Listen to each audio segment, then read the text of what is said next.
training video that we're shooting for setting up your own small business. My name is Livingstone Mukasa.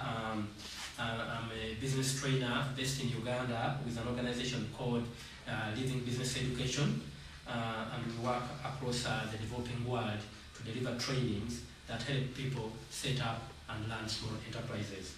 My background is in business. I run a couple of enterprises in Uganda, and I'm also into I think I've been called to help people set up and run their own enterprises. I run a company called Clean Consult Limited. It's a cleaning company based in Kampala, and God has blessed us, and we have about 40 employees. But since 2006, I have been involved in offering business training and developing the materials that we're going to be using. Very briefly, I will be telling you about the background of how these materials came to be. So I hope that you have a good time enjoying this presentation that we'll be giving you. This course is designed in 4 ways, in four sessions. Today we're going to start by doing the introduction of what your business would be. We're also going to be able to spend some time talking about how you can be able to select a good business idea. And then on tomorrow, the second session of the business to this course is about how we do business planning, so that you can be able to know when to choose a business that suits you, when to be able to know that your business that you've chosen, what does it need, what manpower, what assets, what human skills that you'll be able to need. In the third session, normally on the third day, we normally look at the business side, as the business finance side. How do you know that your business will make you money? How would you know that your business will be able to add you some, make you some profits, so that you can be able to know if you stand a chance with that particular business. And lastly, on the last session, which should be when we cover, I'll teach you how the basic principles of running your own business, and during that, we help you also to understand where you can get sources of business finance, wherever you are watching from, wherever you are listening, or you are being able to watch this training video. Now, the intention is that by the time we're through with this, the workbook that we use, I'll be able to tell you I will be able to tell you how it all came about. But the workbook is done in such a way that when you go through by whatever the 4 sessions, you should be able to develop a business plan on your own, without paying somebody money, without paying individuals any. You could be able to do it yourself. And here we try to encourage people to be able to do it.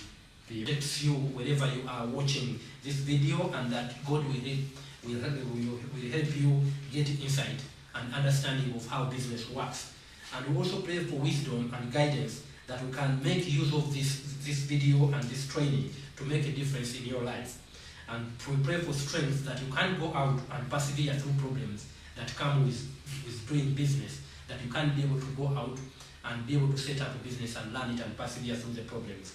But we also pray that God will use God give you a heart that can be able to use the business that you set up, the business that you're already learning, to be able to do good and glorify God wherever you are. Just the background of this training, and telling you exactly how the training developed. Now, well, it starts with a little journey that is in a little town church in Katwe, and that's a slum in Kampala. Should be around 2 kilometers out of Kampala, but as you know, in Africa we have a lot of slums, and these places, that's where poverty almost has headquarters, if I could say. But here there was a problem that instead of the people supporting the pastor, the people were the one going for the pastor to support them, and it was a challenge, because they always thought that the pastor would be able to give them lunch and give them food and everything. And pastors out there, you know what I'm talking about, that this is a problem in so many churches, especially the evangelicals, not only the evangelical churches, but in so many churches, both the denominational and non-denominational ones. Now, if you look closely, so what the pastor did, and working with some of us, is that we raised some money that was from donors. Most churches in Africa have a kind of linkage to the developed world, especially in Europe and the US, and that's where we went and got some money, and we did do some loans on these organizations, give them some money to be able to set up these businesses. So what happened is that this money was loaned out.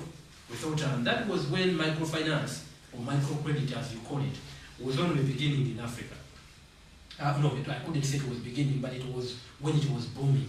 And it was, many people were trying to think that microfinance is the answer to everything, that it could help go a long way in eradicating poverty.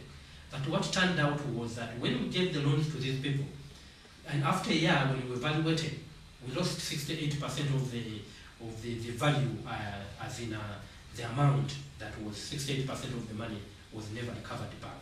And that was a problem. It was really indeed a big problem, because the problem of poverty that had initiated the program was still there. It was still giving people problems. So we said, okay, if they have not paid, what was the problem? So we looked around and did a survey and found out that the reason that they hadn't paid was that the farmer had gone out and started laying bricks, that the fisherman had gone out and started a decade. So they were doing businesses out of rumors, out of choices that were not exactly the right choices. So we thought, oh, that's now we know this. How do we help them? And we thought maybe we could raise more money. But then we realized that we are not bankers. Our core competency, the people that were working in those programs, our core competency was not that we was in banking. Our core competency was that we're business people. And there is nothing that has been known in the civilized world of being able to lift people out of poverty than using business, than people being able to go out, teach them how to fish, teach them how to own the phone, and they can't be able to do it. So in 2005, 2006, we worked with a group from the UK, with the little church I mentioned in Sunday Full Gospel Church. We went and developed materials in the UK. They were sent to Uganda. We did review them, then made sure that they were relevant to the developing world. So, and that's how they began to develop. But then, as we found in Uganda, and this is what I've seen in so many countries that I've been able to go to, is that many people, if they read on their own, comprehension may be a problem. So they needed someone to be able to explain to them. And the hope of this video is that we can be able to explain to you. We're not here to substitute the material that was developed. Actually, the book that I'm holding in my hands can be able to help you. If you read and you can understand on your own, you can be able to use this book, be able to read and do the exercises that are inside there, and then be able to set up your own business. But this video is about telling you, is about giving you a chance to understand the materials deeper, to understand the questions, and I'm hoping that that's the intention of giving you a chance to look at, to go through this video, and so that the materials can speak to you more eloquently, more vividly, and that's the reason I hope I could be able to bring the materials to life. Now, when we set them up, we set up a team of trainers, and my hope is that if you don't have a trainer in your community that can be able to explain this, I'm always available. You can reach me. You'll be able to get my contacts at the end of the presentation. You could be able to get in touch with me. I'm available. You could call me. I've been privileged, as I'm speaking now, to have conducted this class in Tanzania. That was 2009. I've been to Zimbabwe in 2011, and I have been to South Africa 2012 and Malawi in the same year. And this is only May of the beginning, and I'm hoping that this revolution will spread in so many parts of the world where poverty is still rampant and people live on less than $1 a day, and some of those worst conditions that come with poverty. So we'll go through this presentation, and that's the background, and so we can be able to help you set up a training course so that you can cascade the training. We can train trainers for you, and all that will be more useful for you that you can be able to do. As we're speaking now in Uganda, we have a robust program. My trainers and I that work in Uganda, we're about 5. We've been, last year, 2011, we were able to reach about 2,000 people that we did the training for. But there's something interesting that I want to tell you about. And this is that for every 10 people that go through this training, 3 of them will set up a business in 6 months. And another 3 will learn their business better than before. So that's something interesting. And how you can even imagine that we've evaluated, we've carried out surveys, And we can tell you that for everyone that comes to the class, we've found out that they actually could be able to generate revenue of about $100 in terms of currency. In Uganda shillings, that would be about 250,000. Or if you're speaking about kwacha, maybe you're speaking, depending on your rate, but it's about $100. So that's what's exciting. That's what inspires me to be able to do some work with this training program. And for those of you that are listening in this class, we welcome you, and we hope that you will be able to find more ways to be able to use the training. Now, when you're looking at this video, we're hoping that the training that you're going to be able to receive via this medium is not a sure way to make a bad business idea success. So we are hoping that we're not going to be able to turn a very bad business idea to success. If the laws in your country don't allow you to trade in drugs and doing drugs, then we're not going to be able to turn that into a business success. So if the laws of God and the laws of man don't agree with us, we won't be able to turn that into a business success. We don't guarantee that after you have watched this video, you will be able to go and be able to set up a business on your own. But we're hoping that by the time you go through it, you have some ideas. And this training is not a fast track to getting funding for your business. If you get in touch with me, I may not know exactly where to get the money. One of the ways you find out that as a business person, you soon learn that you need to be able to find money on your own. And when you come to the training, the actual training that is normally delivered, you could easily find out, you could come in touch with us and we'll tell you exactly where the training will be offered next, or where you could be able to get it in your country. If you can't get it in your country, maybe you can get in touch with us, we can organize maybe some training classes in your place. But when you come to the training, it's 4 days of hard work. It's not just sitting here and enjoying yourself. I hope we make you enjoy it, but it's not a way to enjoy yourself. And what this training video is about, it's an opportunity to learn and understand the basics of setting up a business. It's critical. Many people are learning and hoping that the government will take care of them, that their family, their children, and will take care of themselves. But here we'll teach you the basics of being able to set up your own business. We're going also to help you and guide you through probably several things you need to go through to set up a business. Setting up a business is a sequence of events, and we're hoping that we can help you to be able to set up this particular sequence of go through the sequence of things that you need to set up the business. And it's also an opportunity to interact with you over this medium, to interact with you so that you can know how experienced. Personally, I can tell you that I've been a person that has set up businesses for the last 10 years, and I've enjoyed my experience. It's not easy. Sometimes you fall and wake up, but the thing is that if you make up your mind that what you need to do is set up a business, that's what you will do. And I can tell you that business is hard work.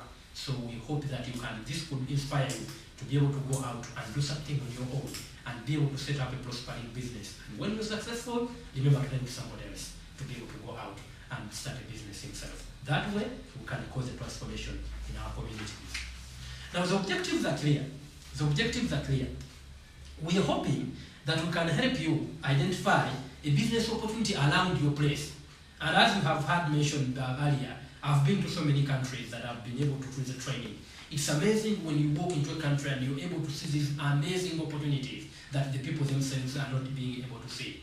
When I walked into Kamuzu International Airport in Malawi, I could immediately see that you could make money having a branded taxi. The taxis were there, but you could not know which taxi you were entering. I could see the opportunities there.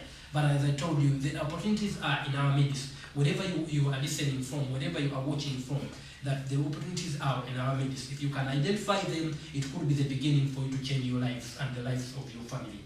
We're also hoping that we can be able to give you hints and guidance on what makes people buy from your business. We're hoping that this can help you to be able to sell your commodities. One of the catastrophes of small businesses in Africa and many parts of the developing world that people cannot sell their commodities. They have good products, but they are afraid to talk to people. So we're hoping that we can encourage you to be able to know how to sell your products. And also hoping that we can help you to plan your business. We can help you to plan your things so that you can do things cheaply and with quality. I'm going to have to repeat this. We can hope that we can teach you how to do business with cheaply but with quality. It is not a one way or the other. You're gonna have to have two. You have to have a price customers can afford. You're gonna have to have a policy that customers can afford to pay. So they need the good quality, but you have to be able to deliver the quantity and the quality that they need.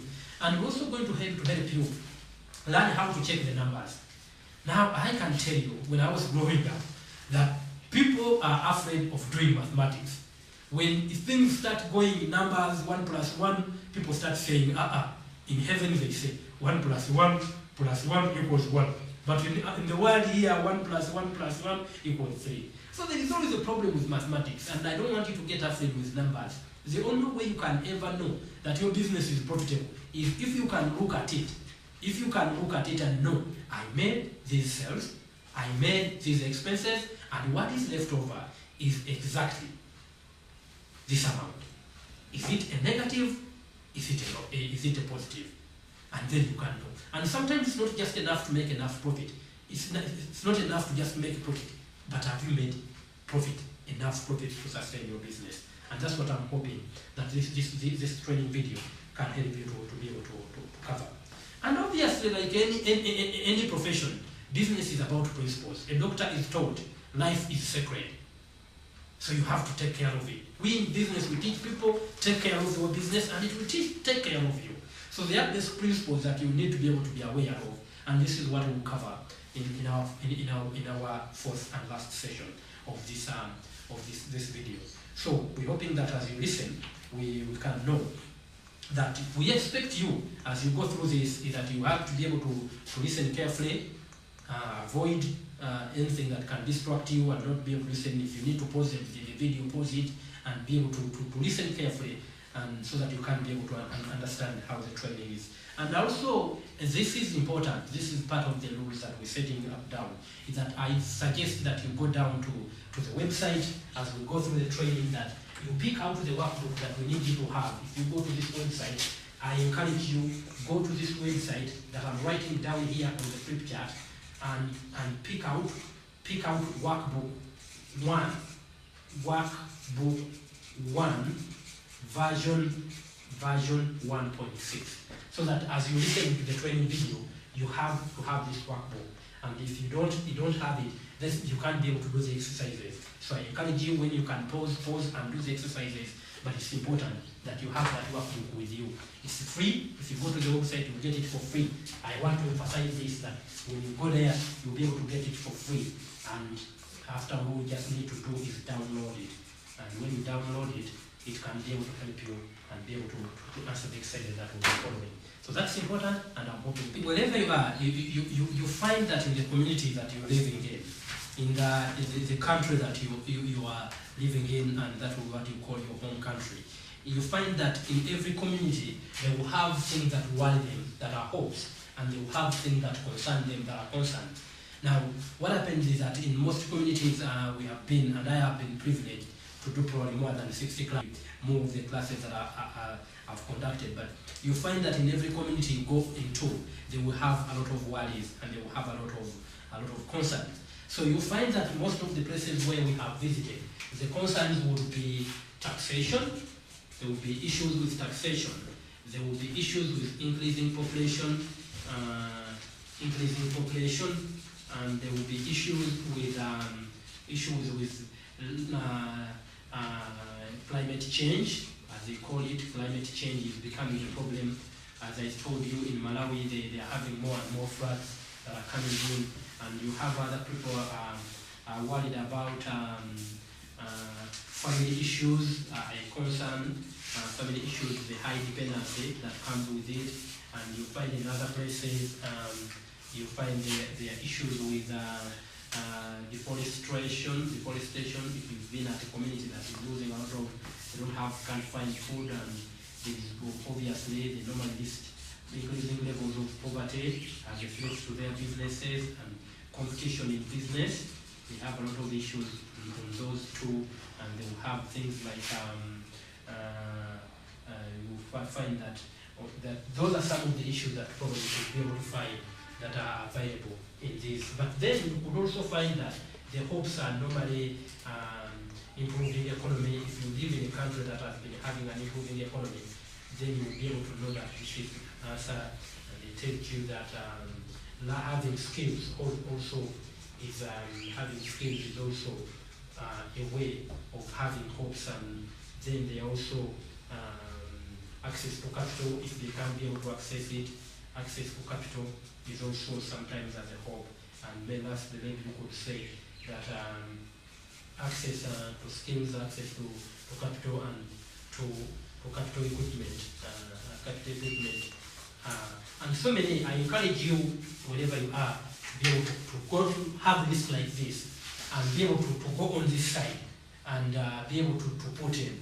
And I encourage you to take a moment and be able to go down and find out what you have as your hopes and what you have as your concerns, and then you can be able to come back here. I suggest that you take a pause and be able to do this and find out whether you have more hopes or whether you have more concerns. But as we have come back, you've realized that actually you have now seen that you have more worries. There are more of these on your columns, and you're not unique. Every community that we've been to, every training that we've done, most people have more concerns than more worries than the hopes. So what the intention is that when you have gone this side, and if this is the chart that we looks out, if you are the one of the lucky few that has been able to find that you have more hopes than concerns, I would like to get in touch with us and tell us your story and how you got into such a unique position. But in any case, the training that we offer in this video, the intention is that we can help you reduce on your worries. We can be able to help you reduce on the worries that not help you, not encourage you to set up a business. And in the process, be able to encourage you to have more hopes, increase on your hopes. By the time you have been through with this program, you could be able to see that you can have more hopes than concerns. So that's the intention of what we're doing. That's the intention of this training class. Now, what we're going to try and do, starting from now, is actually to get into this session 1 proper. Our lesson for session 1 is that I'm going to try and explain the diagram that we've put here on our flip chart. Now, if you look closely, you will notice that there is a man in between here, that this man is actually a carpenter, and he makes guitars. His business is making guitars. Now, you know, lately on TV, we've had an advert about from the famous company Coca-Cola, and it says, while the world lives in color, in Africa we live color. We live in full color. While the rest of the world is in grey, here we in Africa we live in color. And we like our music, don't we? We actually like our music. So a guitar, if you can, wherever you are in the DR Congo, wherever, music is quite important in Africa, and the beats, the drums. So but the guy here, his business is making guitars. And you can see that in the corner, this particular gentleman is actually having some timbers. He buys timber, which is the raw material of making guitars. And when he processes them, he's able to cut them, and he's able to have start cutting them and make a guitar out of them. If you look closely, he's using some tools and equipment that he has in the corner here. You find that he has some tools and equipment that he buys to be able to work on the timber. But because tools cannot work by themselves, he, or in one situation, he could have workers where he has to pay them down here. He has to pay and have some, either buy food for himself or pay them some money to be able to live a good life. But when the guitar is finished, we then find a musician who plays the guitar, but the guitar plays it and makes money. So whereas this one is the finished product here, it's actually the product in another setting. So the guitar, and they make money. So you find that what you have to notice is that when he sells the guitar, there are some coins down here that he gets.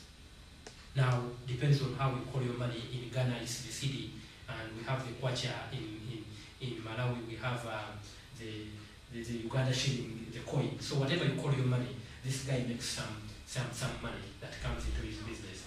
And then he uses part of the money to pay for the timber, pay for the materials, and be able to save some money. He saves in a microfinance or in a small program, then he can be able to save. Now, this is how business works in the normal world. I'm not going to go into details for now, but I wanted to introduce to you the concept of how business works. Now, but the problem before you get here, before you start knowing materials, before you start knowing tools, before you find out the worker that you have, you actually first have to find out exactly which business am I going to be in. And it's a choice. You're going to have to make that choice and decide which business is the one that I'm having a chance to be able to get out of poverty, or that I have a chance, that I have better skills and I can be able to satisfy people if I work with that business. Now, that's what I'm going to be able to cover in the next couple of moments. Now, so the question, probably the most important question you ever face in business is the question, what will my business be? What will my business be? Most of us have trouble getting here. What will my business be? Because it's the most important question. It's going to determine how much capital you need, where do you need to do the business, where do you need to be able to find the right equipment. Everything, it starts on what will my business be. So this is the question that I'm going to try and focus you on and be able to direct my attention in trying to help you sort out this particular juggernaut of a question. Now, all we have to do is that it is simple. Let me just simplify it. Is that if you look closely, and excuse my drawing, I'm going to draw some cartoons here with a tough guy. Now this guy is thinking. He's actually thinking, I probably don't have the capital, but I don't know, even if you gave me the money, what am I going to be able to do? So most people actually come to us as business trainers and they tell you, come on Livingstone, I have $100, what can I do? I have 100 kwachas, what am I going to do with those? So the thing is that you need to be able to identify the business opportunity, but it is something we agree in common. It is simple. Business start in your, repeat that, business start in your head. So once you organize that, where if you ever get asked the question, where does the business come from? They come from our heads. Whatever you see on the world started in somebody's head. Whatever revolution, whatever big idea, it started in somebody's head. Now, the only thing, my role is to help you be able to narrow down your thoughts.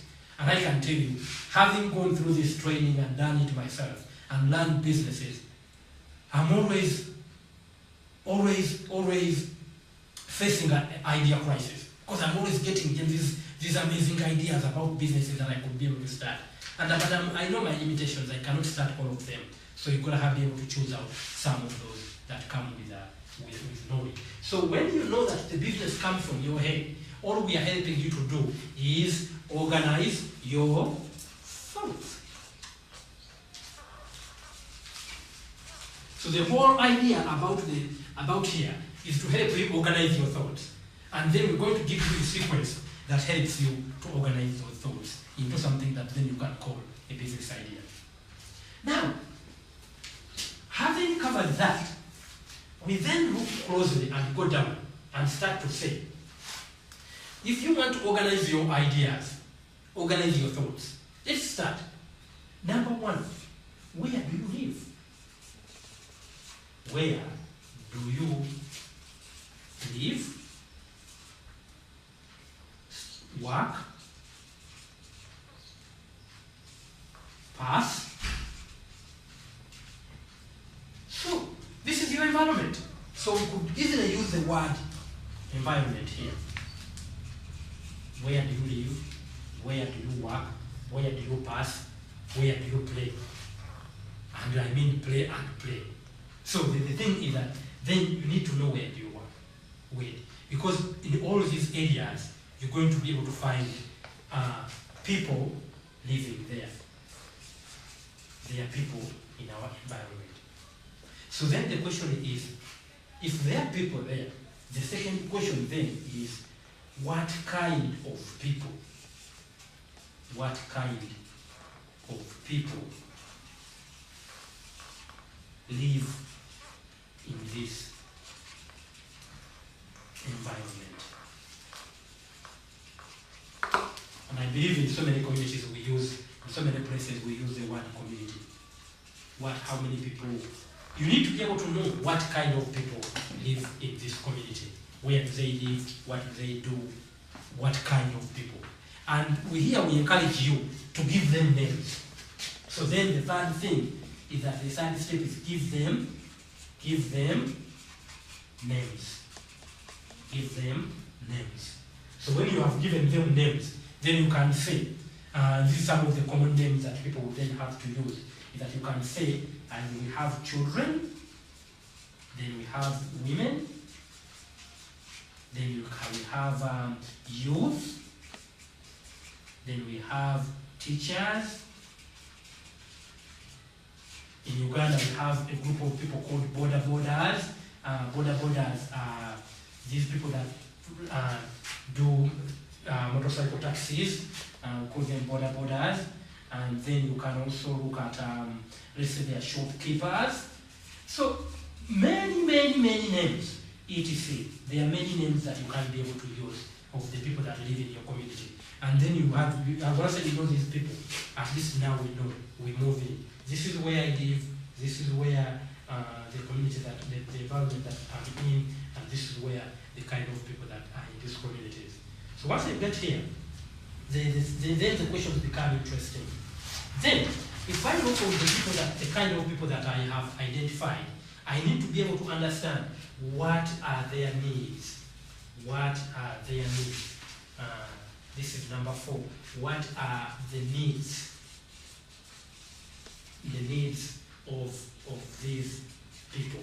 Now, most academician people that have been through entrepreneurship classes and commerce or accounting will try to understand that there is a difference between needs and wants. Those things, the needs are those things that people have, but they are the basic. The wants are those that they can afford to do without, but they can pay for them. So people have a couple of things that are itching them. They will call them needs. And then probably you also find out that these needs are the basis of the business. It's by taking away this itching. Now, when I was growing up, I came from a very poor family and used to have jiggers. Now, if you have a jigger in your feet, it keeps scratching you. It keeps getting into your feet. You keep scratching it until you have taken the safety pin and taken it out. If you don't take it out, you keep scratching it. So when people have needs, they have to be able to pay for them. If you need food, you are willing to pay for food. You are willing to pay for somebody to give you food. If you don't have a shirt, you're not prepared to walk out naked. So that's the idea. So when you go out, you have needs. So remember, we had children, we had the youth. Now in this case, let's use the word the children. Now if this is the children that we've chosen, we can say children. And what do the needs they have? Obviously the answers will be varied. Children need playthings, call them toys. They need clothes. Children need schools. Obviously, they need hospitals. Many parents are prepared to take their children to private hospitals, and they will also need. Well, my children need cartoons. They like a cartoon, especially Garfield.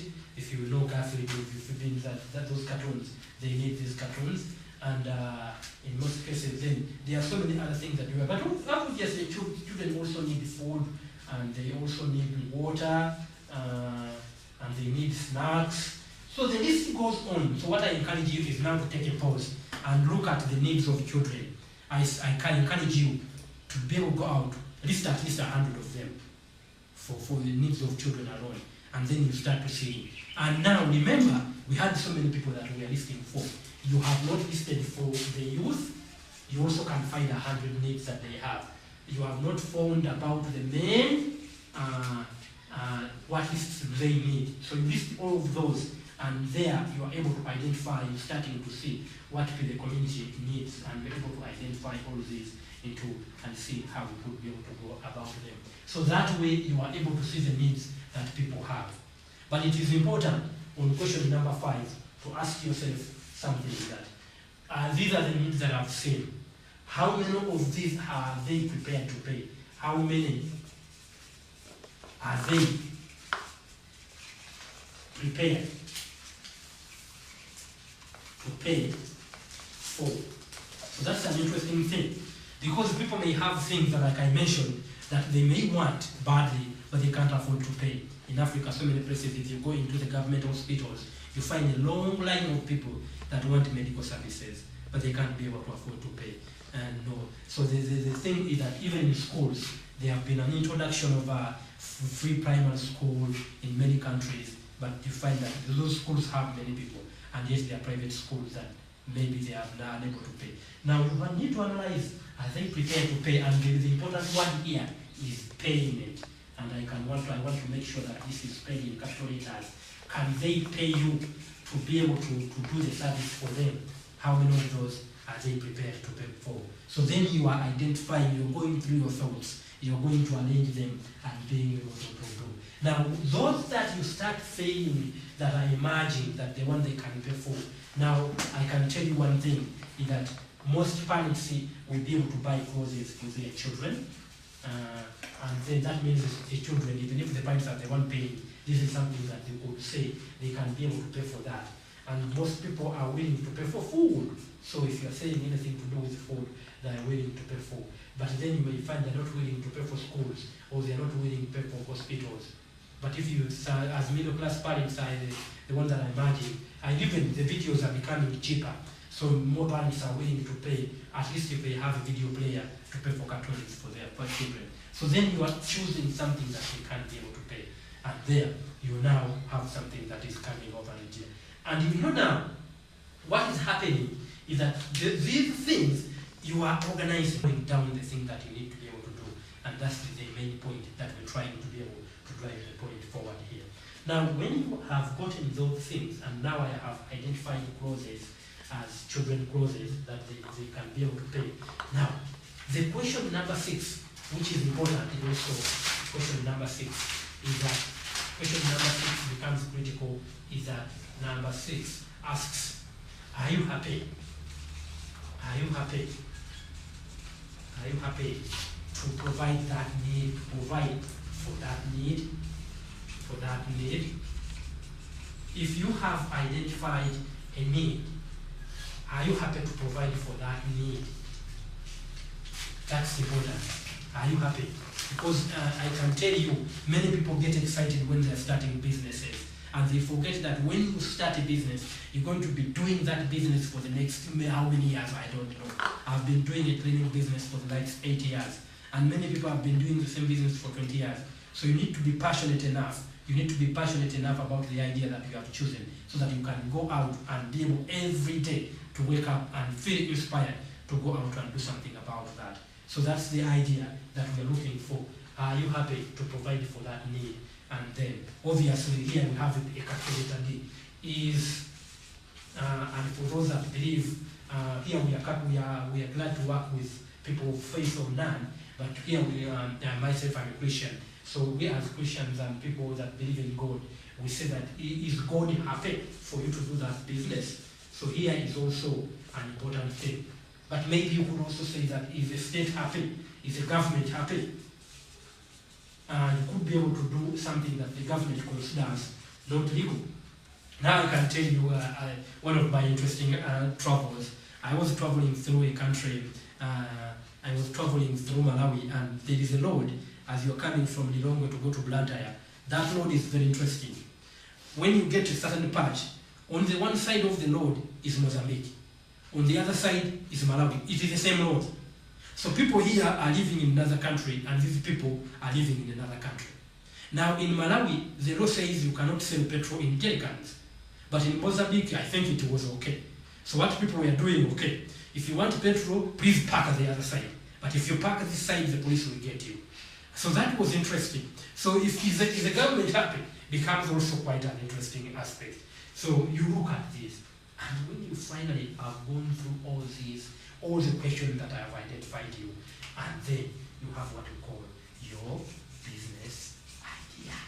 You have what? The business idea. And that's what we think that you have. Now, in this case, if you look through all what I've suggested, and I'm not suggesting you go out and sell process, but you could do it as a business. But then you say, my business idea will be selling children clothes. And I know somebody that has made a lot of money doing this because he's well down on selling children clothes. Thank you. So I also think for you now, I want you to take a pause clearly and be able to identify business opportunity here. If you look in your workbooks on page number 14, you will find that you have a blank page on your workbook, and I'm encouraging you to go there and be able to fill in. Don't go ahead with the video. Don't go ahead with listening to me unless you have put something there. If you really are prepared to think of setting up a business, please look for that and be able to fill it in. Having identified your business idea, there is something important in this frequency that you could do either in the beginning or you could do at the end of the session. Is that after you have been able to go through this, is that then you have to go back, and I'm going to try and use a different color here to tell you that one of the things about being in business, as I mentioned, is that you have to know yourself. Nobody knows yourself better than you do. So you need to be able to know your skills, your set of skills. What is your set of skills? What do you know? And most people have told me in my training travels is that we don't have a particular set of skills. And I tell them that no one of us was created without a skill. One of my favorite examples is to tell people is that you could be the person that could be a very good comedian. But what does a comedian do? A comedian is a person that is there to make other people laugh without himself laughing. So as long as you can say something funny and everybody is, they are having a good time, and you keep serious, then you're a very good comedian. So you have a skill that you can't be able to use in you. And if you don't have a skill, you can't be able, there are skills that you could easily be able to learn in a very short time. Maybe you could go out and learn tailoring. Maybe you could go out to learn how to make liquid soap. Maybe you could go out and learn how to make bricks. So you have to have a set of skills. And this set of skills must be able to match. You must be able to match your skills with the business idea that you have. Because if you start a business that you don't have skills for, it is not automatic that it will not be successful. But it's also, it could be a high-cost business. You have to depend on other people to deliver the service or the goods. And which brings me to an interesting definition that I need to go into give you for this particular class.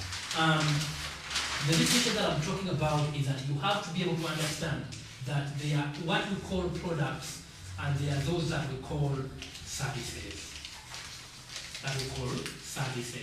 Now, services are those things that we do as a business that we deliver to people, but you can't touch them. Even when people pay for them, they can't touch it. Salons are a good example. When you go to a salon and you make your hair, you can't easily be able to be able to. You can, yes, you have the hair, but then you can't be able to tell how much you pay. Even for the taxi, when you took a taxi, when you paid for barber services, then you can't be able to. That's a service. It's something that you can't touch when you buy it, but you exchange money. But a product is something that you buy, you can touch, you can carry. If somebody asked you, if you bought a bag and they tell you which bag did you buy, you can tell them, this is the bag that I bought. I went to the shop and I bought this marker. This is the marker that I bought. So you can't show them. So that's the definition of what you find about products and services. So most likely, you're going to be able to start with any of these, but there are some areas that can be able to make other people be able to cover and talk about. And these are the areas, the products and services. You are welcome to be able to choose any of these. So now that we have a business idea, and I'm hoping that this business idea, when you're looking at this video, you could just choose any idea that you could be able to go through it and go and be able to know that that's the business idea that you want to do. But it's not automatic. It's not automatic that that's the business idea that you will do. It's a learning experience. Use it through the whole workbook, go with it, and see if it can be a success. And when you see that it's a success, you can be able to go out and be able to start a business from it. So, but the idea is that you choose any of these, or choose something that combines both. It's not a taboo, but I encourage you to start small. Most people want to start with very big projects. They want to start with very complicated projects. But most people that have done businesses have one thing in common. They all start small. They all agree that they will start small, and there they have grown. So when you think of being big in the next 10 years, have a chance to start small today, have a chance to start tomorrow, and be able to start a small business that can be able to help you get out of poverty, you and your family. Now that what we verified, we make an assumption that you have been able to identify a business opportunity that suits you, that you God will play, that will be able to make a difference in your life. Now the critical question comes into the equation: how will I sell my product? And that's if in our workbook that we have, that's chapter number 2. It talks about very briefly, it talks in detail of what you need to be able to sell your products. It's a marketing question. What do I need to be able to convince the customers to buy my products and services? So I encourage you to spend some time before you continue with the video to read through all to read through the workbook and read and see what it says about marketing. I encourage you to be able to do that. We have these workbooks in many languages. We have it in Arabic, in Spanish, and in many languages in Uganda. You see, Uganda is a small country, but we have more than 40 languages. But we have at least 5 of these in the main languages of especially Uganda, English, Lunyakole, Luo, and Japa, Adora. So you can be able to get in touch and get exactly the translation that you can be able to use. But since you're listening to this in English, we hope that you yourself can be able to understand and read the English version. Now, so the point is that how will I sell my products? How will I sell my products?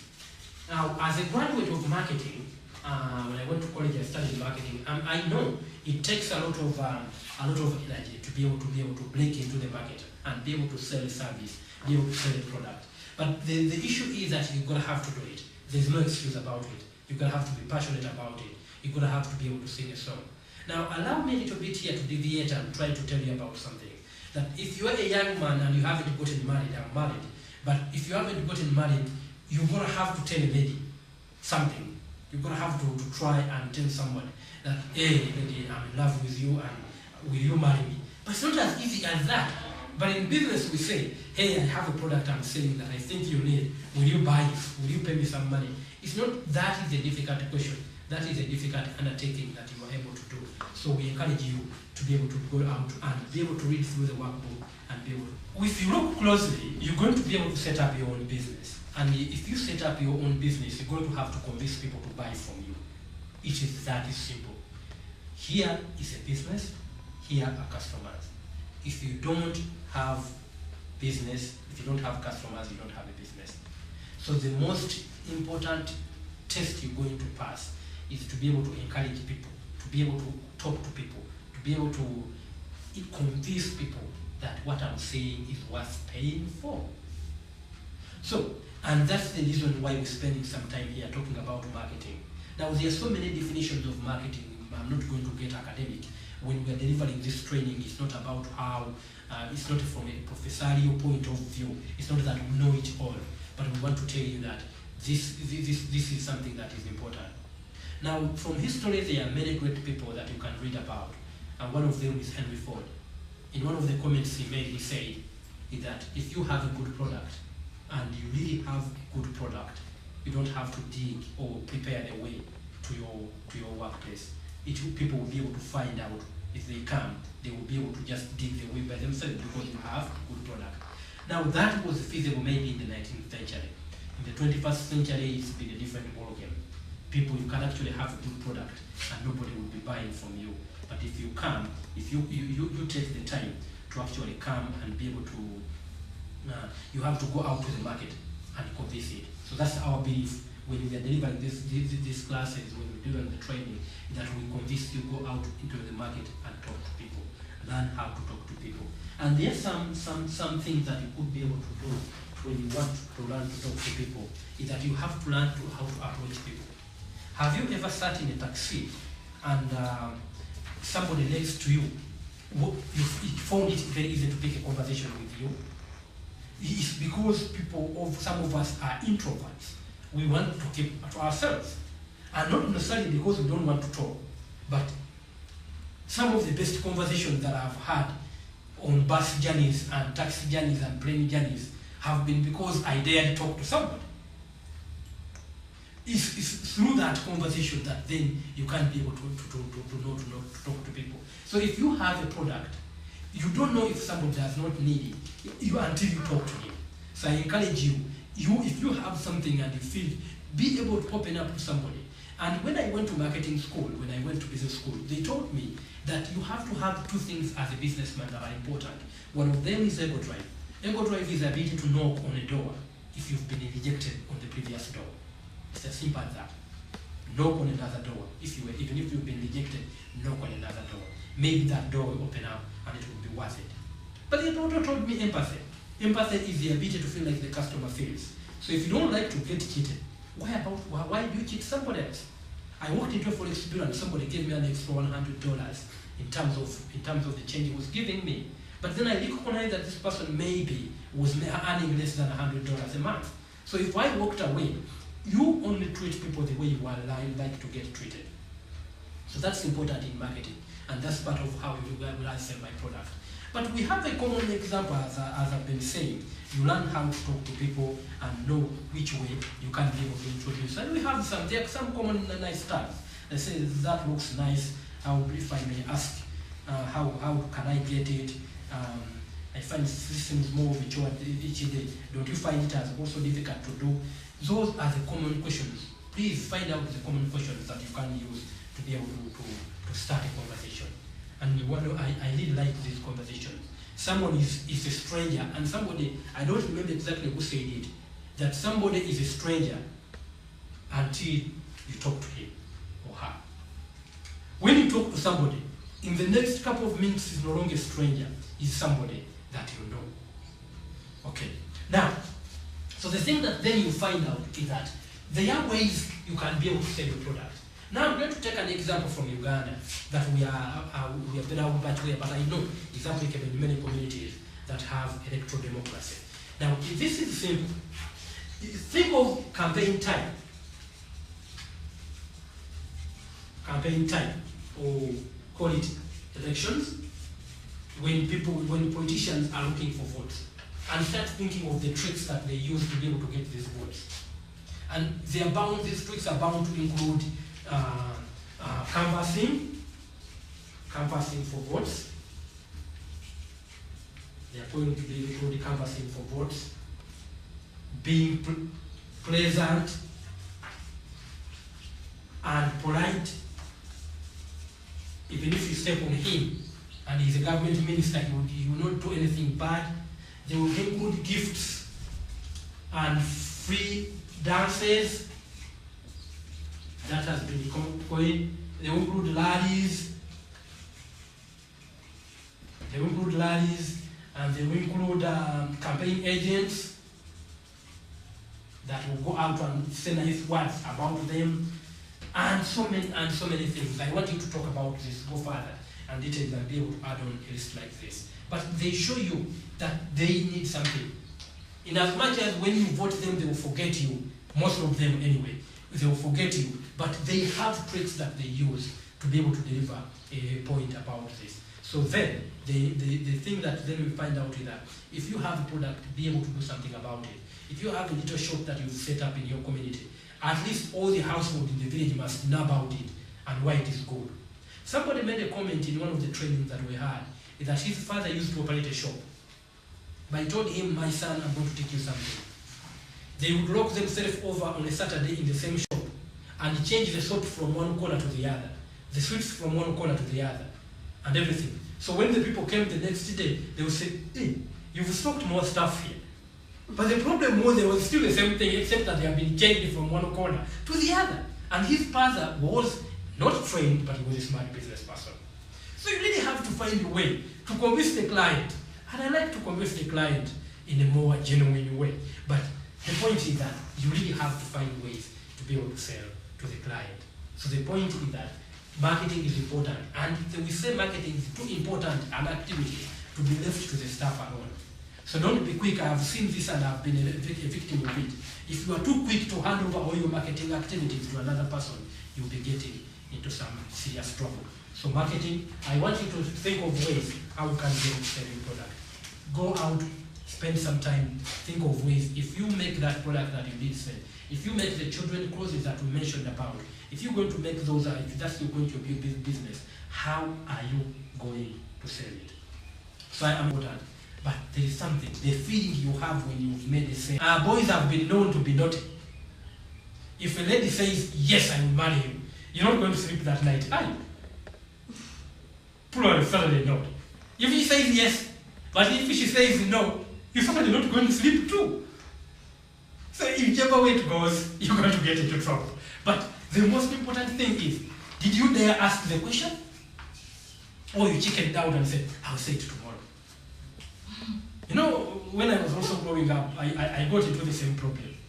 One time I kept prefer saying I will say it tomorrow, I will say it another day, I will say it another day. And when I thought I was going to say it that day, then the lady tells me, you know what? I'm going to get married.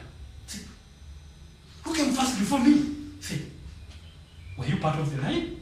So I know this thing. So you want to sell something, you want to start up a business, and you keep saying, I'll start it another day, I'll do it another day, I'll do it another day. But the problem is, if you don't wake up to go and do it, somebody else will do it. We start that business. Have you had something like that happen? So we encourage you, marketing is important. Be able to go out, knock on doors, and make a sale.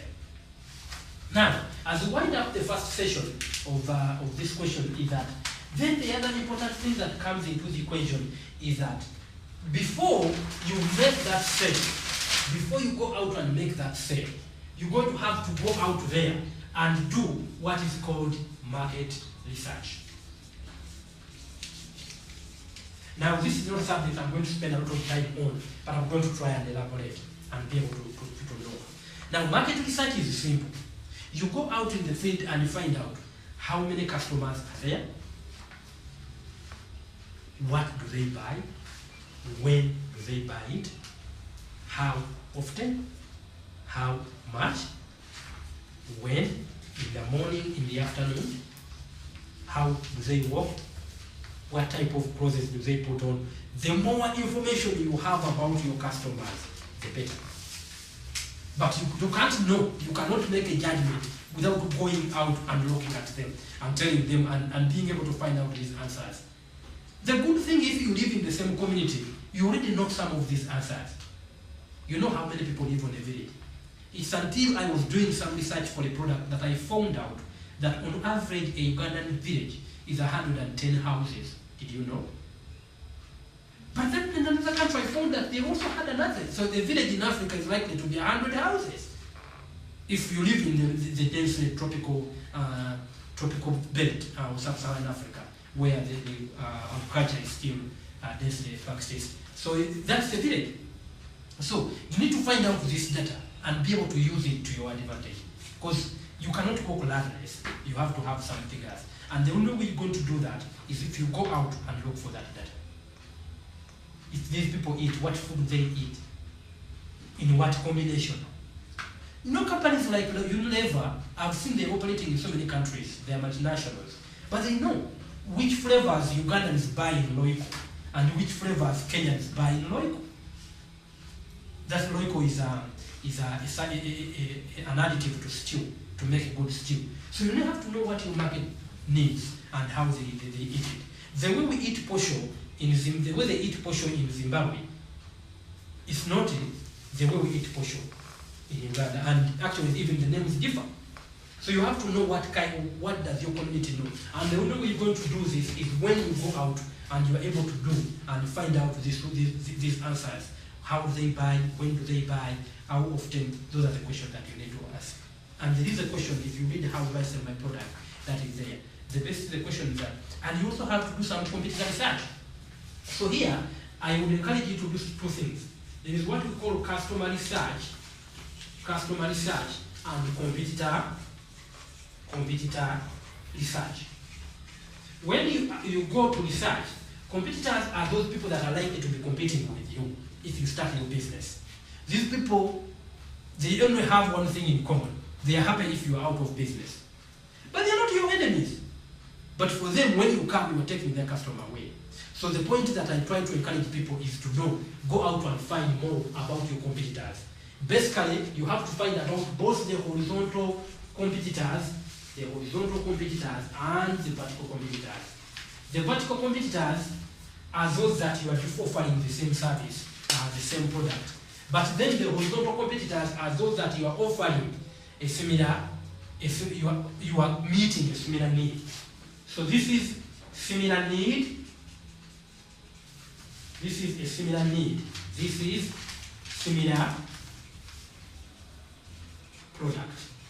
So that's where the difference is. When you go out, be able to know who are the people. For example, the idea here is that if you look at here being soda business, Coca-Cola, Pepsi-Cola, and whatever company that you have, they are the similar need is thirst. So whatever meets the need here first is you're going to find out that if you go down here, then they are competing with him. And water is a classic example. So here you have soda, and here you have similar need which is thirst, not water, but thirst. And the way they serve it, anyone that is serving this is a horizontal competitor. But in the vertical, you're looking at soda, which is maybe Pepsi, and then when you come down here, you have soda, which is Coca, which is Coke. And that's how it all looks like. But you need to know this type of competitor so that you know in the business that you are in. If you look at snacks, if you're selling chapatis and samosas, then whoever does cakes and all the likes is actually competing with you. But if you're doing, so that's how it works out. But when you look at competitors, I'm making one point clear, that competitors are not your enemy. Don't treat them as your enemy. So if you're researching, they could actually be willing to talk to you and be able to run area. So the more you concentrate, so competition is not actually troublesome, it actually could be beneficial. So that's the way I encourage people to view competitors. It's not about this. But customer research, I've already talked about that, where, how they buy, what you need to be able to find out and buy. But lastly, on this particular point, I'm going to talk about that. One of the other research that you need to be able to do is what we try to find out. You have to research about the market itself. If you look at in totality of the business, in totality of the thing you have, the business you do, how many total customers, you have to find out total customers. Now you're going to tell me, I can see now you're telling me that there are many. How many customers are in this business? How many people do buy this product? And you're saying there are many. In business, that's not an answer. It's not an answer. You're going to have a figure. There are 10, there are 20, there are 10,000, there are 1 million. So in business, we always say, you're going to have an answer. You can't say there are many. So then the total number of customers, then you also want to find out total purchase price, and so many things. But you need to find out the market, because it's this market that will tell you whether it will be able to support you, whether you can be able to, it will be enough to support you. So now I'm going to use an example here quickly. As we're shooting here, let's just make an assumption that we are living on one village.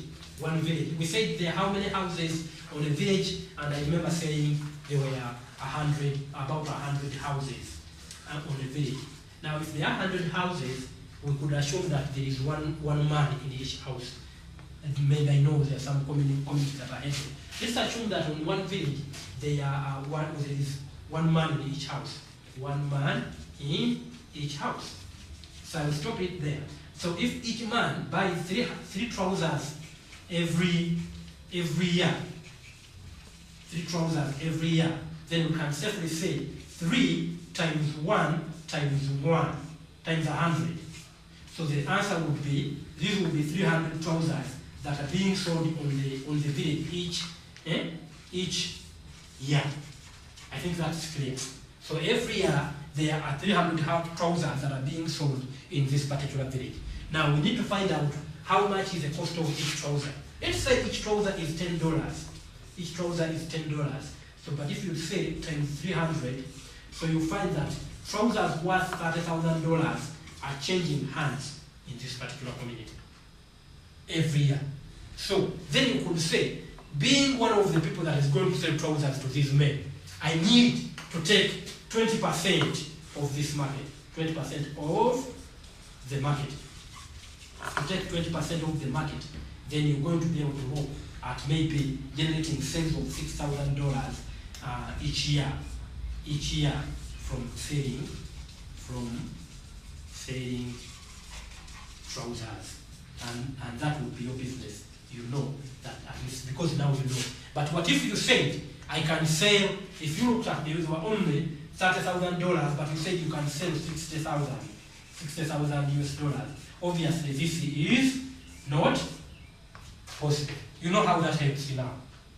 You are able to know this is how big the market is. I cannot sell more than how big the market is. So that's why it is important that then you can be able to know if it makes sense for you to be able to try and go into this market, knowing that there will be enough to be able to support you. Now, if you've been following us where we started from, we've told you that the workbook is done in such a way that if you look closely, it has spaces that you need to be able to fill. You'll be able to, you go home, you read, or you pause and read, and be able to do the workbooks until to a page that I've told you. So the way it was done is that these are sequence. There is, you read and be able to answer some of the exercises. You read and be able to answer some of the exercises that then you can be able to do so. For this particular session, I would encourage you to read up to page number 23 of the workbook. Please make sure that you read before you proceed further with this program. So you read up to page number 22. That's where I need you to stop. And in the next session, we start at page number 23 up to, we'll go up to page number 39. But please go out and read, and if you don't understand something, like I said, you can always ask somebody who you think can help you, or you can get in touch with us and we can be able to help you with the answers and the question that you have. It's been a pleasure listening to us, and it's been a pleasure to have you here. That's the end of our first session.